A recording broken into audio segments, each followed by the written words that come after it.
Good morning, children. After the lesson surface area volume, let us take the lesson that is circles. Chapter 10 circles. Now in class 10, chapter number 10 is circles. Okay, let us deal with circles. Before that, let us have a quick review. In class 9, you have studied about the circle and the sectors, is it not? And the major sectors, minor sectors, and all. Okay, now in this particular chapter, we'll be reading about the tangents to a circle. Okay, only tangents we never dealt with in class 9. Now here in class 10, we'll be dealing with tangents to a circle. Okay, now let us consider the cases. 3 cases I'll be taking, and I'll be telling you which is the chord or which is the tangent.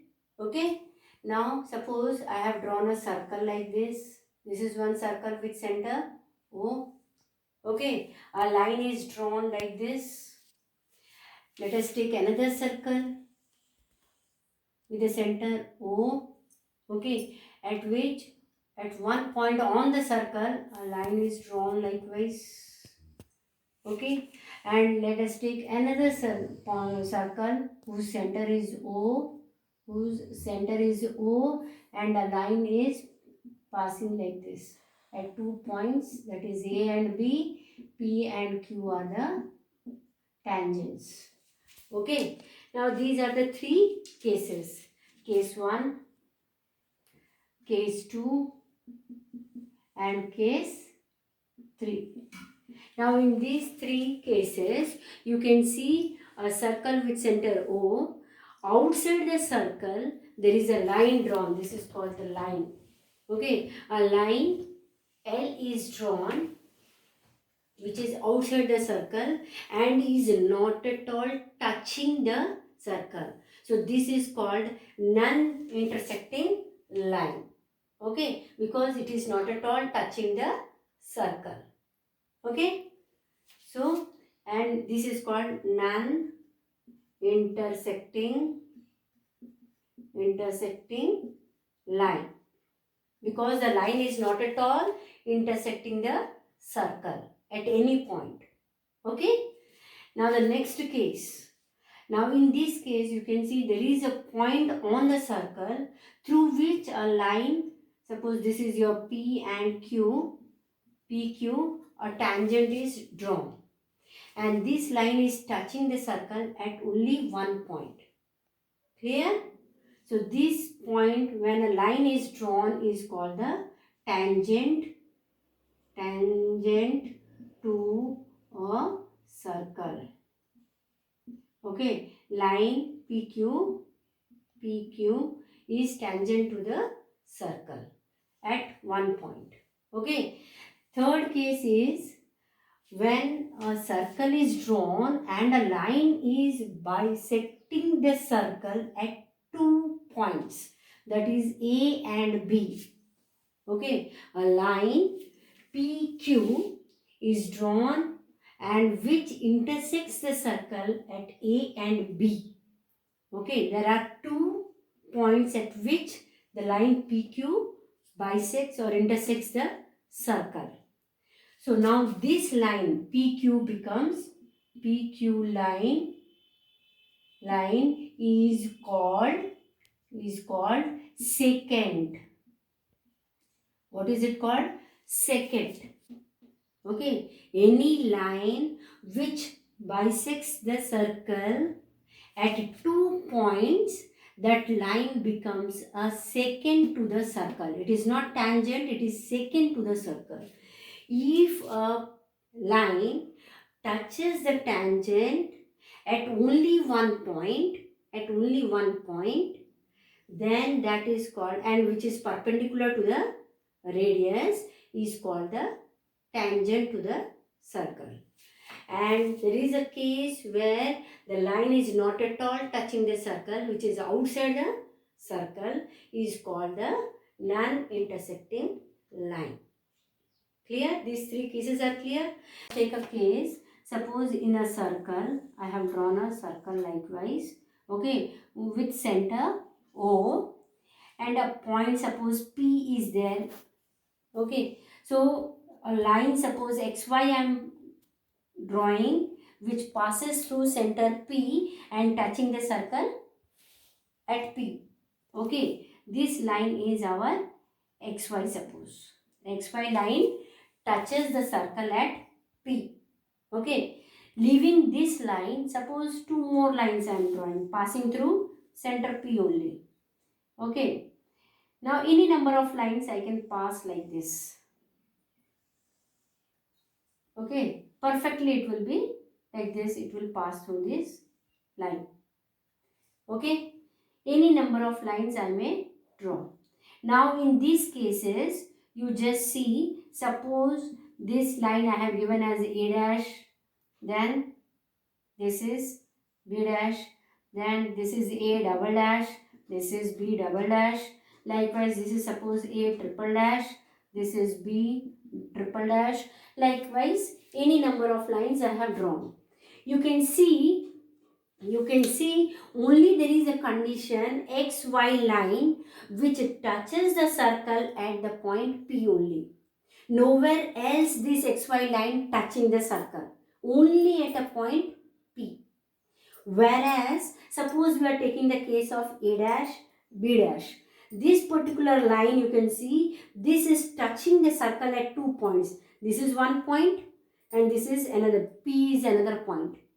Okay, line A dash, B dash touches the circle at P, this point, as well as at this point. Means the line, if it touches the circle at 2 points, then that particular line becomes the secant, not the tangent. Clear? Likewise, suppose A double dash and B double dash line I am taking. In that case also you can see the line is touching at P as well as at this point. So there are 2 points where the line A double dash and B dash touches the circle. So this also become a secant only. Is it not? But in case of XY line, you can see this XY line is touching the circle only at a point P. Clear? That means XY became a tangent to the circle. Now clear? Tangent is that line which touches the circle only at a point. Clear? That is the case 2 we can see that. Whereas if a particular line touches the circle at 2 points or coincides the circle at 2 points, then that particular line becomes the secant but not the tangent. Like in case of third case. Clear? Understood? In the same way, suppose another case I am taking, drawing a circle. Okay, one tangent at a point P, suppose I am drawing likewise. And again many more lines I am drawing parallel to this line. Parallel to this line, many more lines I am drawing. Here is the center, suppose O. Then again many lines I am drawing parallel to this. So now you can see P is a point which touches the circle. Okay, and the line, suppose this is X and Y. XY line touches the circle at P. Whereas this is the tangent. XY is a tangent now. Is it not? XY line touches the circle at point P, only at one point. So this became a tangent. Whereas the second case, you can see it touches the two endpoints, coincides the circle at 2 points. So this became the secant. Again this is the secant. This is also secant because it is touching the circle at 2 points. Same way all the other lines you can see 2 points. Okay, parallel lines passing through the circle which touches the circle at 2 points, that becomes the secant. So here you can see so many seconds are there. But again the last point, this one you can take, that is suppose Q. Again this line, this name ST, line name is ST. So you can see S and T line touches the circle at Q point only at a point, one point. Clear? That means this shows that for a circle, maximum parallel tangents can be only two. Two parallel tangents can be drawn for a circle. Clear? Once again I am repeating, seeing the figure you can understand. For a circle, only two parallel tangents can be drawn. Parallel tangents can be drawn. Clear? I am talking about parallel tangents. Remember children, this is about parallel tangents. Okay, how many parallel tangents can be drawn for a circle? We can have two parallel tangents, that is xy line at point P and st line at point Q. So there can be two parallel tangents which can be drawn for a particular circle. Okay, now for any circle, there is a question in our fill-ups also. There, suppose a circle at point P, at center at point P.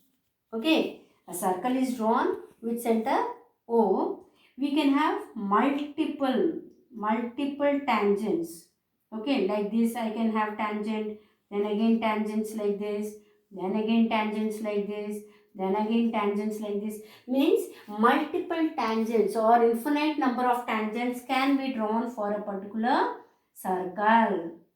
How many tangents? There is a question in that 10.1 exercise. How many tangents can be drawn to a circle? So here you can see, keeping one point common, we can draw many lines. That means like this, many lines, tangent lines can be drawn for a particular circle. So infinite, you can say the answer will be infinite. There are infinitely many tangents can be drawn for a particular circle.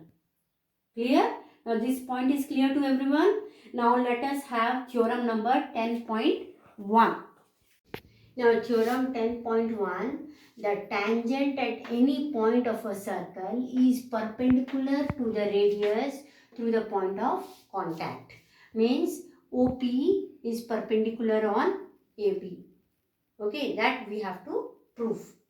Okay, we have to prove that OP, the radius, is perpendicular on AB. Now given part, what is given?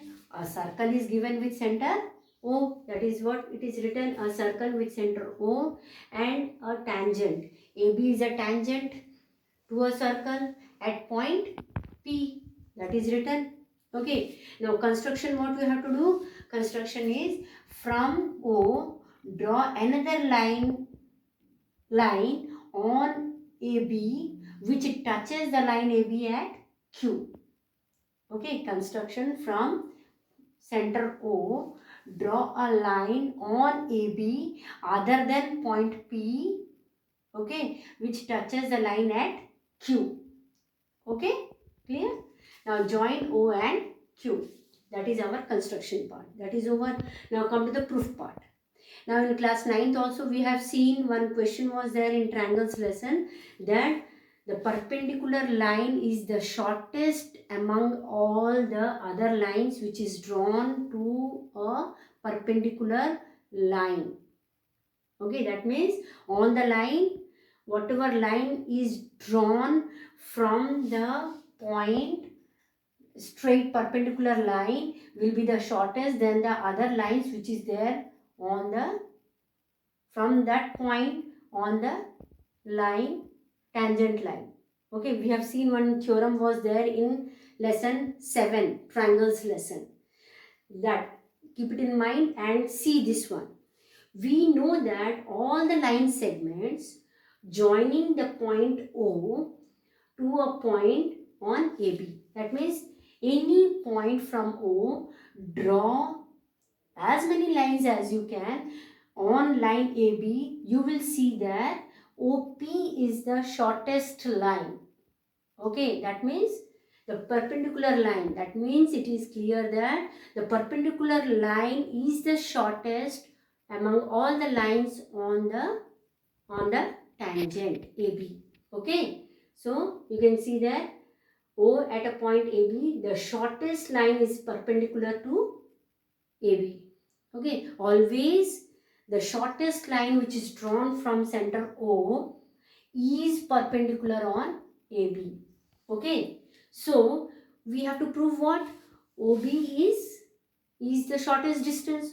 If we prove that OB is the shortest one, The theorem is already proved for that, is it not? We have to prove only that OP is the shortest distance other than the other lines which is drawn from point O to AB. Okay. Now, it is sufficient to prove that OP is the shortest one among all the line segments drawn from O on AB. If we prove that this is the shortest line, the theorem is already proved. Clear? Because from the point it is clear that the shortest distance will be perpendicular to the tangent. Okay. So now what we'll do, it is clear from here that clearly we can write what? Clearly we can write what? Here OP is the radius. OP is equal to what? Radius. Okay. Now here in this point OQ, in OQ we will take one point as R. Okay. In this particular O to Q line, the line where it touches the circle, the point of intersection of this OQ line on the circle, that point we will take it as R. So now implies OR is also a radius. OR is also radius, is it not? To the circle, same circle. So now it is given that, what is that? OQ, we can write OQ is equals to OR plus RQ, is it not? Because OQ, this big line, is a part of this OR plus RQ, small part. When we add these two, we'll get OQ. Okay, that means clearly we can say that OQ is greater than OR. Is it not? Because OQ is the sum of these two. So individually this is definitely less than this. This is also less than this. Means this is greater than this. This is greater than this. Right? Clear? So now OR is a radius. Same way, what else is a radius? OP is also a radius. That means I can write OQ is greater than OP. Within bracket I can write as OP equals to OR equals to radius of a circle. Is it not? Both are equal. Clear? OR and OP both are equal because they are the radius of the circle. Means now OQ is greater than OP. That means what? Thus I can say that OP is the shortest one then OQ. Is it not? Thus what? Thus I can say that OP is perpendicular. OP is perpendicular to AB. Clear? So hence proved. Our aim is to prove what? OP is perpendicular to AB and OP is the shortest one. If we prove, automatically it will be proved that OP is perpendicular to AB. Okay, hence proved. Clear, children? Understood? Once again I am repeating the proof part. You can see that we know that all line segments joining the point O to a point on AB. Any lines you draw from O on the line AB, the shortest one, the line of shortest distance will be perpendicular to the tangent. Clear? That is perpendicular to the tangent. AB is the tangent. So now, to prove that, we have to prove what? OP is perpendicular to AB. Shortest distance OP is perpendicular to AB. If we prove this only, OP is the shortest distance from O on AB, our proof is done. Clear? So for that, it is sufficient to prove that OP is the shortest one among all the line segments drawn from O on AB. Now for that, we can clearly write that OP is the radius. OP is the radius of the circle. Now in this OQ, we will take a point R which is the intersecting point of OQ on the circle. Is it not? This is the intersecting point. So OQ, I can write OQ is equals to OR plus RQ. Clear? This distance plus this distance gives the whole OQ. Clear? So that means what? If OQ is equals to OR plus OQ, definitely OR will be less than OQ. Or we can say OQ is greater than OR and OQ is greater than RQ also. But we are not interested for this part. We are interested for the radius only. So we will take this part only. That is OQ is greater than OR. If OR is the radius, what else? Other part is the radius, that is OP. So in place of OR, I can write OP. So next step, OQ is greater than OP. As OP and equals to OR equals to radius of a circle. We know that. That means what? Definitely OP is the shortest one because OQ is what? Greater than OP. This is greater than OP means OP is the small one. So OP is the shortest one than OR. OQ. Clear? Thus OP is perpendicular to AB. Or you can write likewise. Or OP is perpendicular on AB. That means hence proved. This is what we are supposed to prove. We have to prove that OP is perpendicular to AB. Clear? Okay, 10.1 theorem is clear.